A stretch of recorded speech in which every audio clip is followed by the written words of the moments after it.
Good morning, everyone. Good morning. This is a pre-record with a high school classmate of mine. He's actually a couple years younger than I am. He might be 3 years younger than I am. We'll have to get to the bottom of that. But high school choir mate of mine, Brian Johnson, who I haven't seen for a really, really long time, but he reached out on LinkedIn recently in response to another Guest Thursday post. And I'm so thrilled to be introducing him to Dr. Mary and also introducing him to you. So let's get Brian on because Brian is the star of the show. Hi, Brian. Hey, Brian. Well, those are some big shoes to fill. So. Brian, you're 3 years younger than I am, aren't you? Yeah, I was 94. Yeah, you were a baby when I was a senior in high school. Yes, that's right. Which I guess if we're going to just go 3 years at a time makes you still a baby. So it's all good. Yeah, I'll take it. Hey, once we get to this, that's true. Any little bit helps. That's absolutely true. That's actually an unplanned but perfect segue. I have a kind of a this is your life moment, Brian, to wow you with. This is going to so knock you over. You are not going to believe this. So let me bring this up on camera. Are you prepared? As I'll ever be. Yep, here we go. Oh my. This is Brian at the baby shower that Atomic Coffee and Barnes & Noble staff threw for me. That is not me behind Brian, but that is Quinn. Oh, Quinn. I think he's about 5 or 6 weeks old. And wow. Brian, I had forgotten that we worked together, which was how we connected post high school. That's right. Yeah. So look at that. I mean, talk about two babies. So, that's a very different time in our lives. Oh my goodness. Yeah. Incredible. Whoever thought that hairstyle looked good? Probably. I tell you, the late 90s. This would have been mid 90s. Yeah, that was a dodgy time, really, when you think. If you go back and look at like Justin Timberlake, it doesn't look exactly unlike his hair, and everybody thought he was amazing. This is true. All right, I will pull this down, but I did have to show that off because it proves that we have known each other for a very long time. So, Brian, before we get started, I just want to say to you how ecstatic I was to read your response to our conversation, I think with Michelle Davis, specifically around you also celebrating 5 years of sobriety. Yes, congratulations. Yes, you too, doctor. Thank you. Bravo. So, I was saying before we went on camera, the last time I saw you, which was probably close to, 8 or 9 years ago, you were in pretty rough shape. Yeah, I think I had recently moved back to the area. I think so too. And, I'd pretty much resigned myself to absolute failure, and therefore, why not just be obliterated all the time? Yeah. Yeah. Well, so, I'm sure I was a little bit rough around the edges. Well, you were a little, and I didn't understand it at the time. I would deal with it differently today. I'm not saying it would have gone differently, but I would just deal with it differently because I would understand it today. I didn't exactly understand what it was. Plus, I didn't really know you as an adult. So, right. Yeah, I'm sure. People's lives go the way they go. And sometimes people come back into your life and you think, hey, this guy's kind of out of control. Who knew? Yeah, right. Yeah, exactly. So Brian, tell us, the question we always ask, how did you get from there to here being your sobriety and there being wherever you would like to start? Well, I guess, there was, like I said, I had recently moved back to Fargo-Moorhead, and I had, in 97, I moved to Minneapolis, and I lived there until 2011. My father passed away in 2010, and I moved out to Denver, and I thought it would be a great opportunity for my brother and I to forge a closer relationship and, kind of do the whole brotherly bonding thing, which I now, hindsight being 2020, would recommend to think very thoughtfully before you move in with your siblings. It may not always be the best, best That's choice. probably putting it very kindly. But yeah, so I ended up moving back here, and I mean, I'd always been, kind of like a social drinker and recreational pot smoker and whatnot, but um, it, I it just became more of an escape mechanism, really, just to escape from my perceived dismal reality.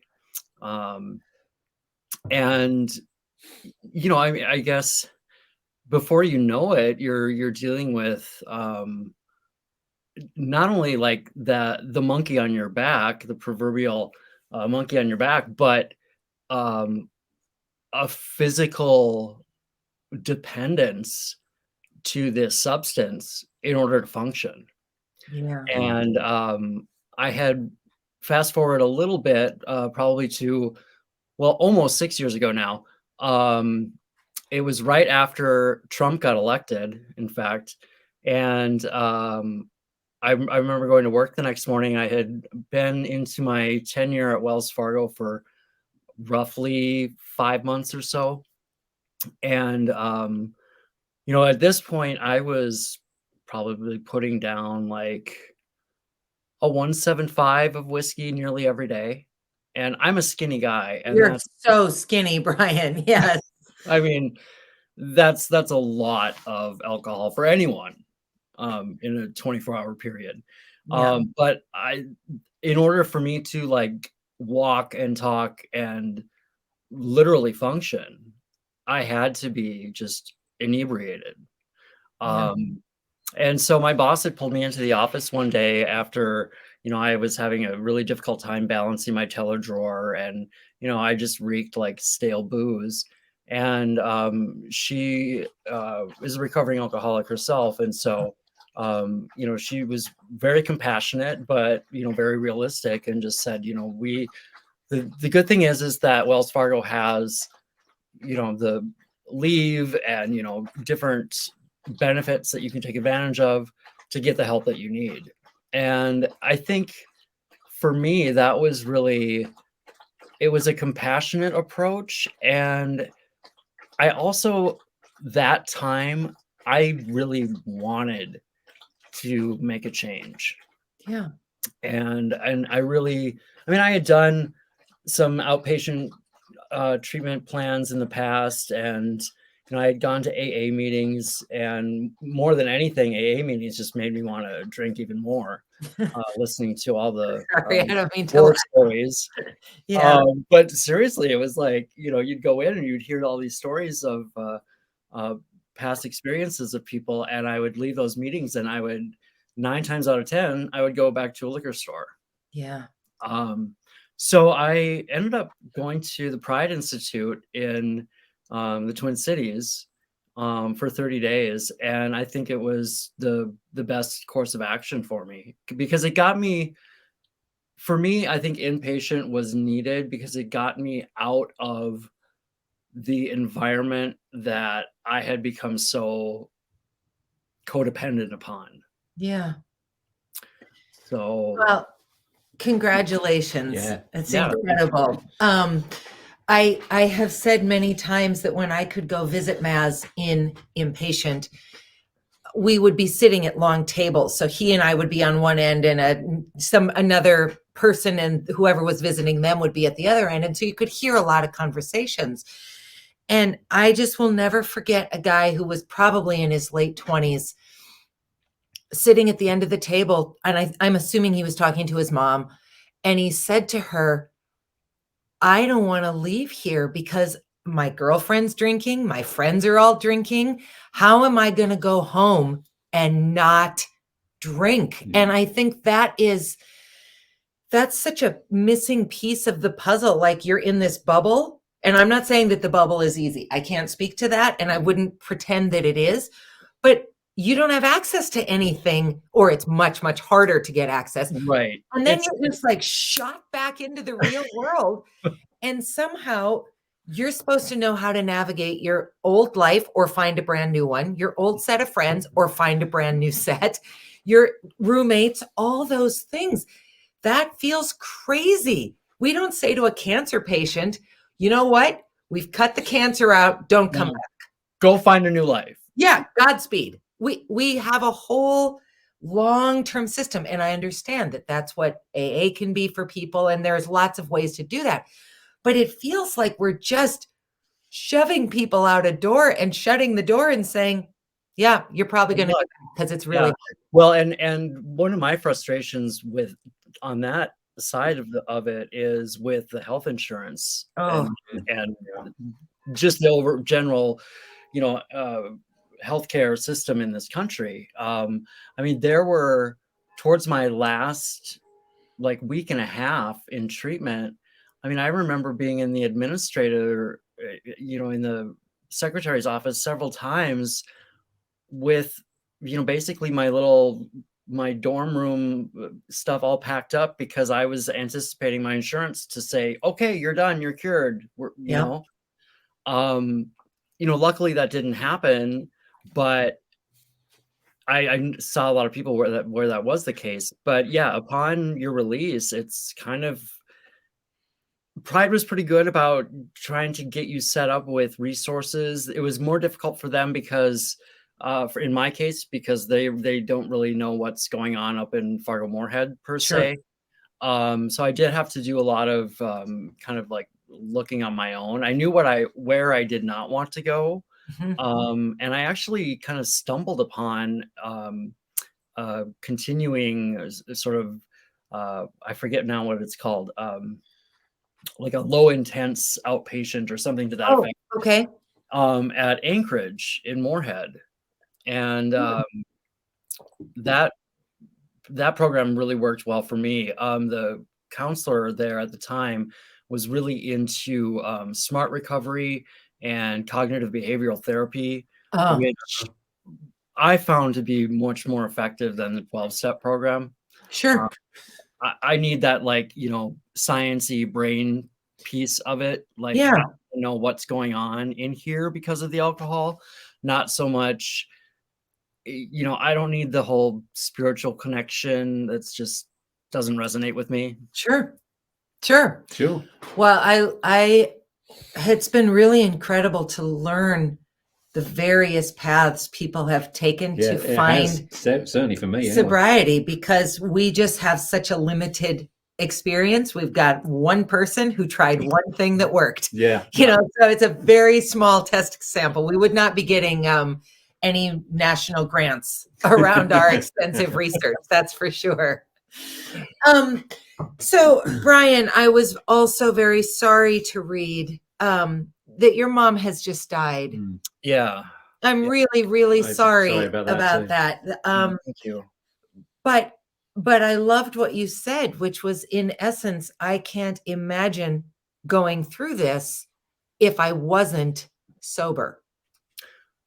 Oh yeah. I mean, it's talk a little bit more about that, because I mean, we're all going to suffer losing people.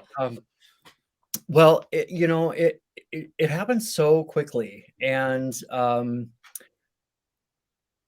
of a sudden you are forced to make really important decisions without having the luxury of doing research and weighing pros and cons. Yeah. I prior to her going into the hospital, I was like trying to get her to go into the emergency room. I wanted to take her before I ended up taking her. But she's being the mother that she is. She's like, no, I'm fine. And in her defense, she had just gone to urgent care and was discharged with a fairly clean bill of health. I mean, nothing red flags or anything like that.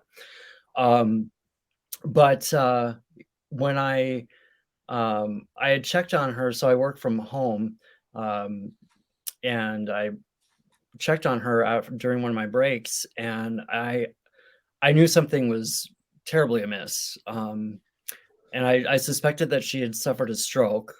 Oh, Um, and then I was trying to get her into the car, and it's like, 8 million below zero. oh. So I'm trying to get her bundled up and into the car, and she at that point really couldn't use her legs. So at least I can find humor in some parts of this, but we have a chair on wheels, so a wheelchair in her office. So I managed to get her in that to wheel her from the bedroom to through the kitchen and into the almost to the garage, but not quite. And and then at that point, I decided it was probably best to call 911 and get some assistance. So Yeah. um, so she got to the ER, and I had told the paramedics and the physician that I first spoke with that, I suspected that she had had a stroke, and both of them said that they weren't thinking a stroke, they were thinking a urinary tract infection. And I'm thinking to myself, okay, I'm not the doctor here. I did not go to medical school, but what what does one have to do with the other? And are you not even like paying attention? So Mm. like moments like that, I'm like, I can't imagine if I had, been half in the bag, Yeah. Yeah. or or Mhm. what the paramedics would have thought, Well, that's true Yeah. too. Yeah, you absolutely. know. So, and then getting the phone call because they were gonna run a bunch of tests and basically just have me sit in the lobby for some more time. So I was like, well, I'm gonna run home and let my dog out, maybe try to eat something myself really quick, and then I'll come back. And as I was about to get in the car to go back to the VA, the newest physician, like on their shift change, that doctor had called me, and he said that he did not have good news. And I thought he was going to tell me that she had already passed. Yeah. Um, but no, but that she had indeed suffered a pretty massive stroke and had blood clots throughout her legs and a good portion of her body and into her brain, causing the stroke, and that I needed to make the necessary phone calls because he wanted to make it clear that it was a matter of hours and days, not weeks and months. Yeah. Mhm. Um, and that's I'm still getting choked up now still. But yeah, I then called my brother, and I don't even know if I made any sense when I spoke to him, Yeah. um, other than just to be like, you need to get here like yesterday. Um, and then I got back to the VA and had to start, signing all these papers that Yeah. I didn't. I mean, thank God she had a medical directive, and the decisions that I was making were in line with that.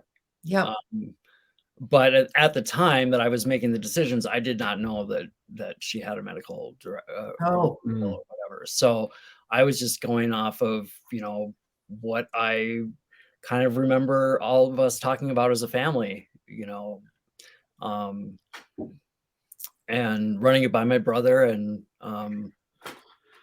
kind of hoping for the best. So once I did see and read her medical directive, I had breathed a huge sigh of relief, but I still, you know, questioned, was it too soon to begin hospice care? Um, but I had to kind of go back and not second guess myself, and B, um, realize that read literally what she wanted in this situation. And I think I mean, it was emotionally tr- charged and draining simultaneously, but I can't imagine um, trying to do that being just wasted. Mhm. I can't even wrap my head around it. No, I'm trying to think about if Maz had needed to make those kinds of decisions too. I mean, it would have been like looking at the dog and saying, well, what should You we do? decide. I mean, Yeah, you can have a very smart dog. It's not going to tell you what you should do in a moment of crisis. yeah, exactly. Yeah. And Um, the dog's probably not going to be belligerent. The drunk alcoholic is going to be a belligerent. yeah, exactly. Well, that's the other thing too. I mean, you have no idea. Like, I tended to, be. I would start off as kind of like a happy-go-lucky, fun drunk, but I mean, like it could turn on a dime to where I was, surly, angry, and so I can't imagine, with um, a care team Yeah. coming to me for end of life decision making uh, process, that I would have received it quite as humbly as I did. Yeah. Well, what a gift that your mom got to have those last 5 years Yeah. with you sober and that you Yeah, have them with her. Yeah. I mean, you don't have anything to feel guilty about because you were present. yeah, yeah. I mean, and that's the real blessing, I think, is and even at the very end, I mean, if I never see another human being die in front of my face again, it'll be too soon. But I I wouldn't change that, or Yeah. Yeah. No. I'm glad that I got to be there for her, Yes, like absolutely. fully be there. Yes, yes. You weren't just physically there. You were present entirely. That's Yeah. incredible. Um, do you have any questions off the top of your head? So I'm guessing you don't go to regular AA meetings. So what do you do? What tricks do you have to share with us that helps you stay on track during an average day?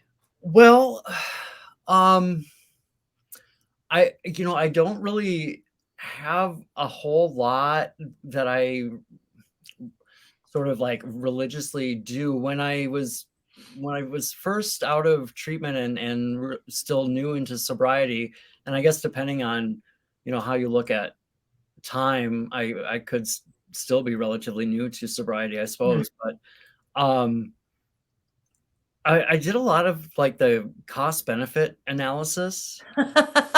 Like And the better you become, Brian. I know, but as silly as that sounds, it was like, you just sort of like weighing the options, Yeah. when you've got a clear head.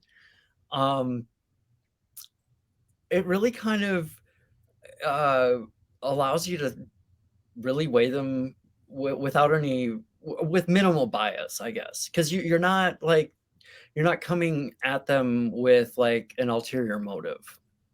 Um, the alcoholic in me would be like, well, what could I do so that I can make sure I've got a drink before, during, and after? Whereas, now I guess I'm presented with, like, say something at work gets really frustrating. I guess one of the ways I deal with it is I just kind of like sarcastically joke with with colleagues.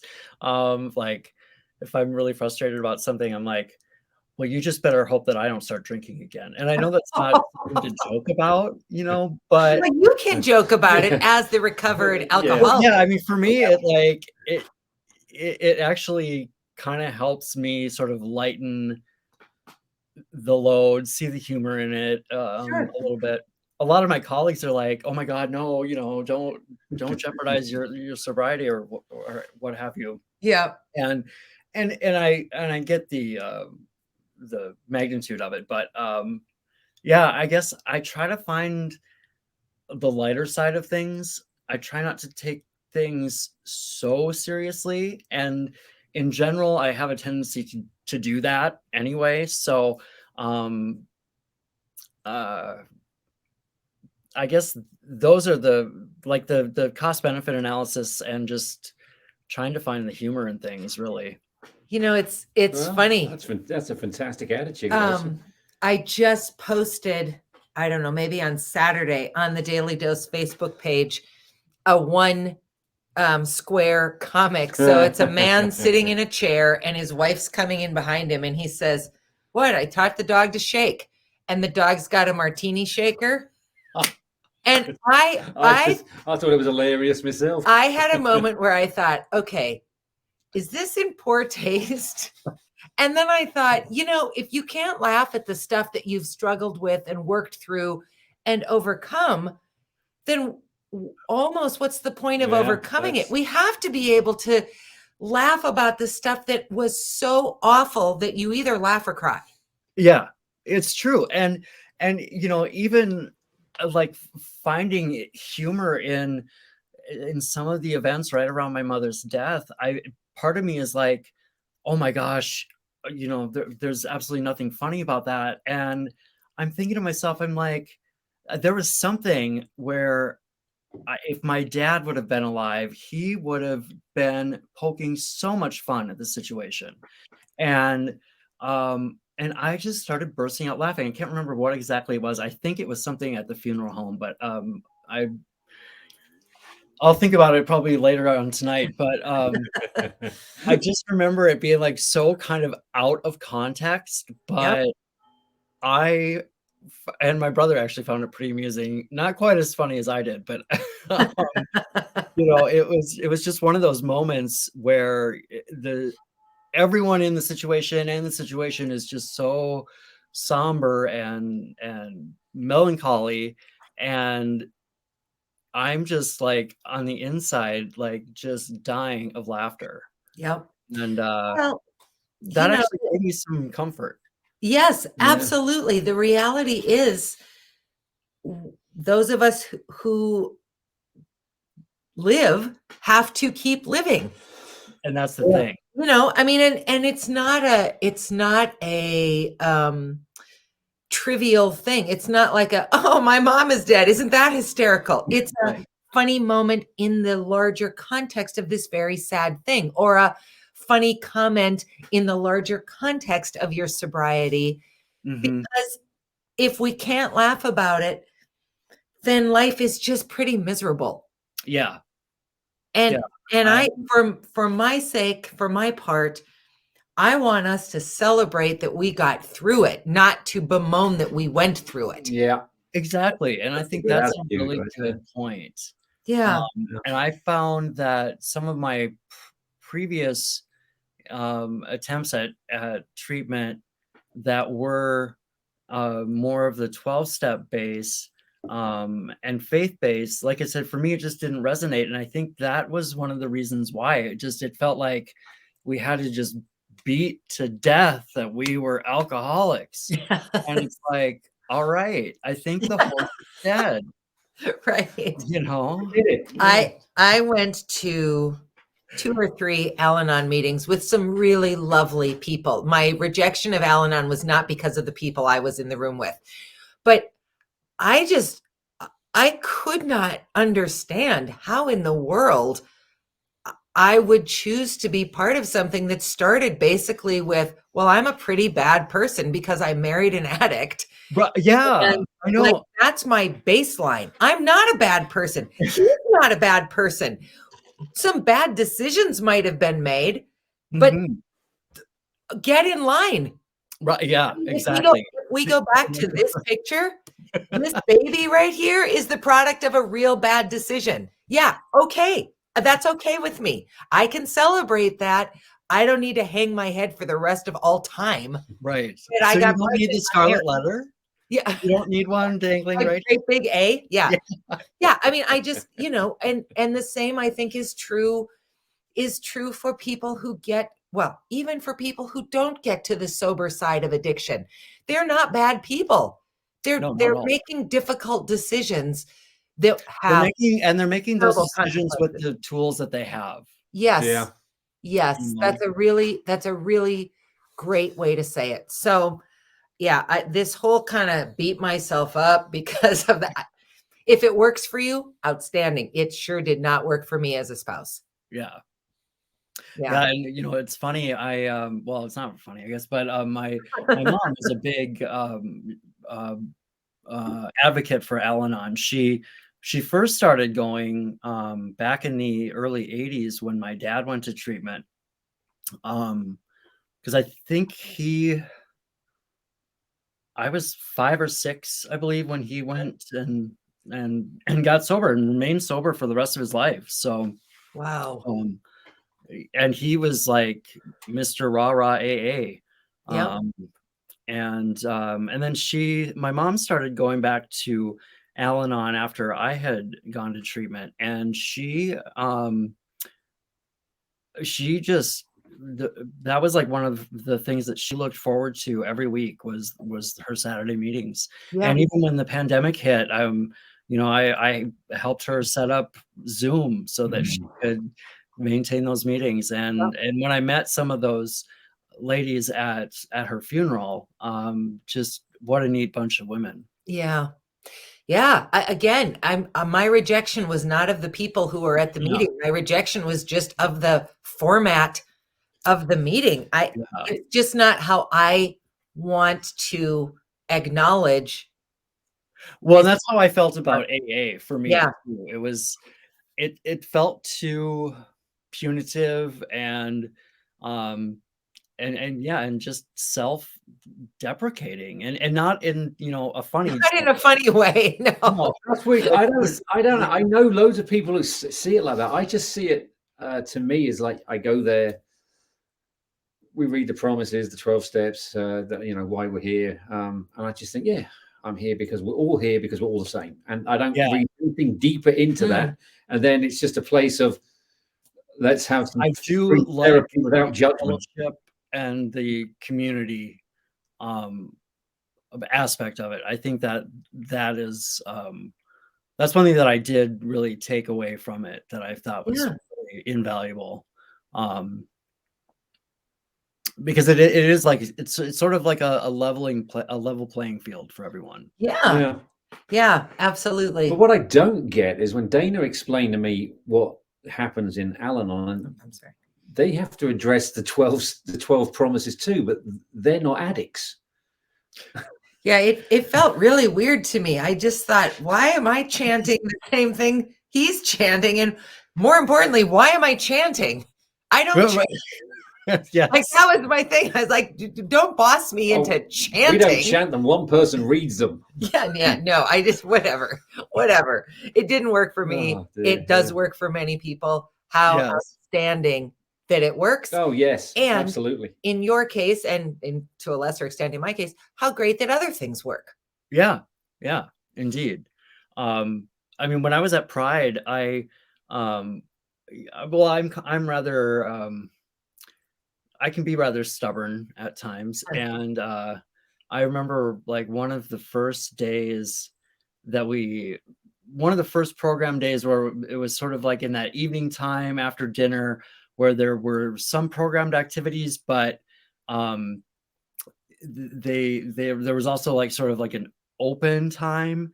And so I like did my darndest to start a smart recovery group.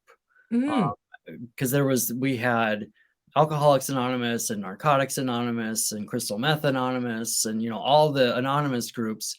And I was like, well, is there like a smart recovery or they weren't preaching harm reduction yet, and I don't think a lot of places do, which is a shame. But they did have I forget what the book is called.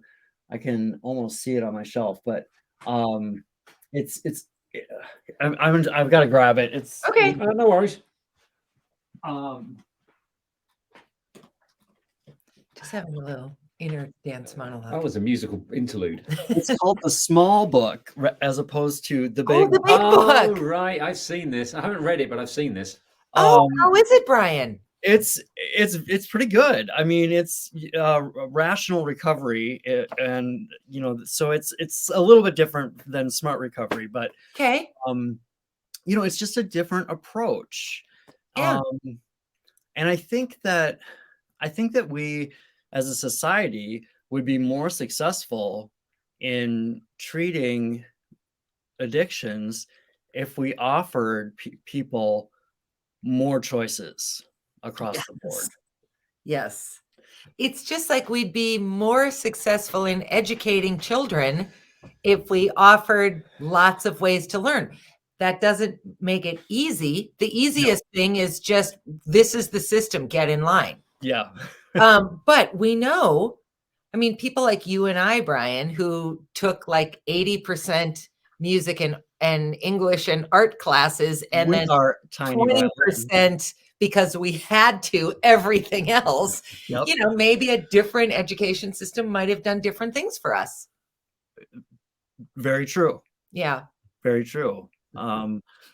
Yeah, I mean, I'd like to think that, well, I don't know. I try not to ponder too much about what would have happened, or, you know, the what if game. I really tried to stop playing that a long time ago. Yeah.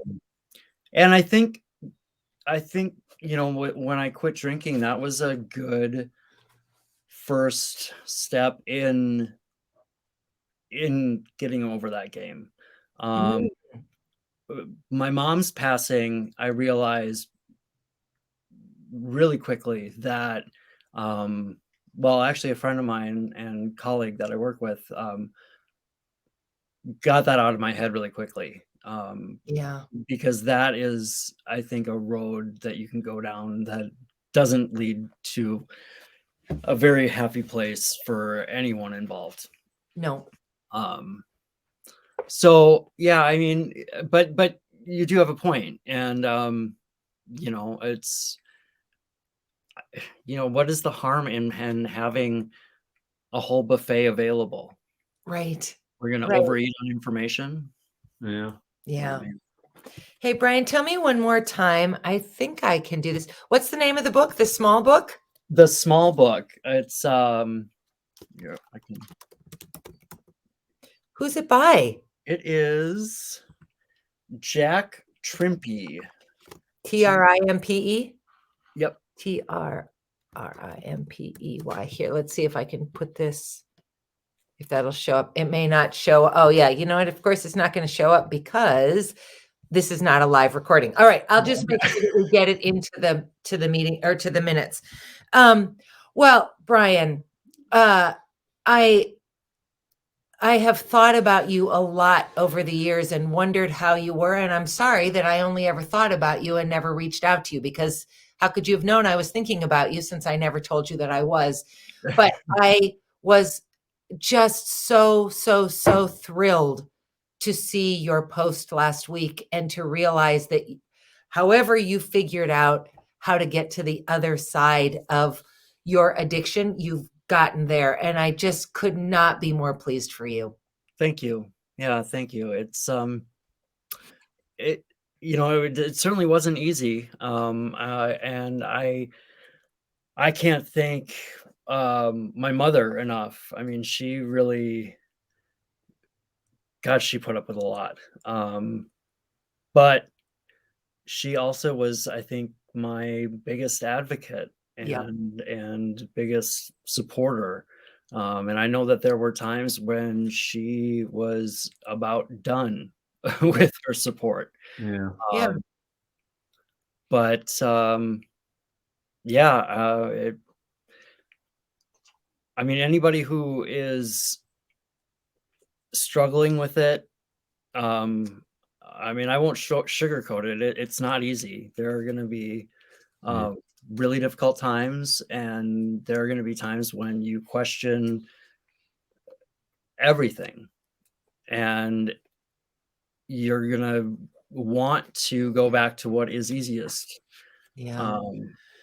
I mean, there are times, but even now, when I'm, you know, there were a couple of times, you know, dealing with you know, trying to figure out, luckily the estate is now, things are in motion and getting processed and stuff, but in the times of uncertainty, like, I was like, I don't know who's in charge of paying the bills now.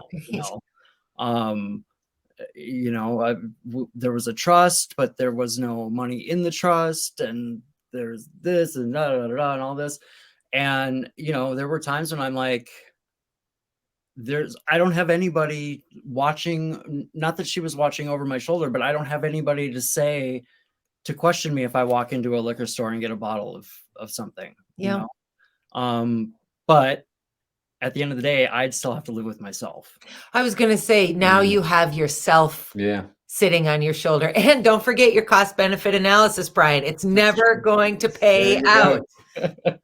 You don't want to see negative numbers in those columns. No, I just think that's so brilliant because, I mean, of course, what you don't realize when you're in the middle of it is it's a damn expensive habit. Oh my God. Even if you're not drinking the really expensive stuff, it's expensive to consume that much of anything. If you drank that much coffee, you'd be broke. Yeah. Oh yeah. I mean, I did the math. Well, I started to do the math once, and I stopped after I hit 20 grand. Yeah. Because I just didn't want to, I didn't feel like there was a real constructive point for me to know at that point, how much I had spent. Yeah. And, the fact of the matter is that I did spend it, and what am I going to do? Like, I can't regurgitate it at this point. So, Nope.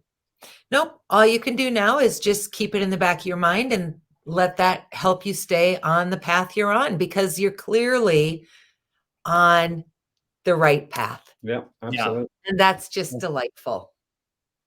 I don't know if I'm quite the right path, but you're on a right I'm path. definitely on a much better path than I was. That's for sure. Yeah. Well, thanks so much for joining us and sharing your story. It's fantastic to meet you. Yeah, you too. Yeah, I feel like I monopolized most of the conversation, but that's the point. That's the point. It's your story. If we're going to talk, we do that on Tuesdays. Otherwise, what's the point of bringing someone on? We'll ask a question, then we'll just talk a whole bunch. Yeah. And so what he likes about our show is that Dayna and I actually let our guests talk. I like that. Yeah. So and why change that? I'm a big podcast listener to like several different shows, mostly on what are you eating? Mostly NPR, but and I had actually thought before everybody and their dog got a podcast, I was kind of thinking about getting into it with an old colleague of mine from work, but then COVID hit and we started working from home, and it just did not work out. So, but yeah, one thing I've noticed is that a lot of, and especially like the professional podcasters, they don't let their guests speak. It's really weird. I detest when I'm a guest and I'm on a show and I leave and I think, I said nothing because you never gave me the opportunity to speak. And do you know how hard it is for someone to speak over me? I mean, that's a real feat. Yeah. So when that happens, that's a truly remarkable human being who has figured that out. So I try to not do the same thing to our guests. So all right, Brian, have you guys been doing this? You are our 328th episode. So we started in July of 2020. Cool. Yeah. Congrats. Yeah, awesome. Thank you. So we did 56 straight weeks, 5 days a week, and then we moved to 2 days a week in September of 2021. So it's, when we started, I always joke and say, I thought I knew like 3 alcoholics. So we were going to have 3 guest Thursdays. You're our 70th conversation, Brian. Wow. Yeah. Wow. Yeah. Well, so it's, the great thing about addiction is almost everybody's got a connection to it. And the terrible thing about addiction is that almost everybody's got a connection to it. Yeah. Yeah, for sure. Yeah. It creates astonishing problems, but that's not what we're talking about tonight. What we're talking about tonight is an astonishing win. Success. Yeah. All right. We're going to let you go, Brian. Everybody else, we will be back next Tuesday, but not live, I think. I think maybe a pre-record for that too, because as Dr. Mary now becomes the chair, he has new responsibilities. So we'll figure it out, but I'll let you know. I'll let you know how it's going to go. It's going to be interesting anyway. Everybody, we'll see you soon. Brian, thanks so much. Thanks again. Thank you both. It was a pleasure. Bye.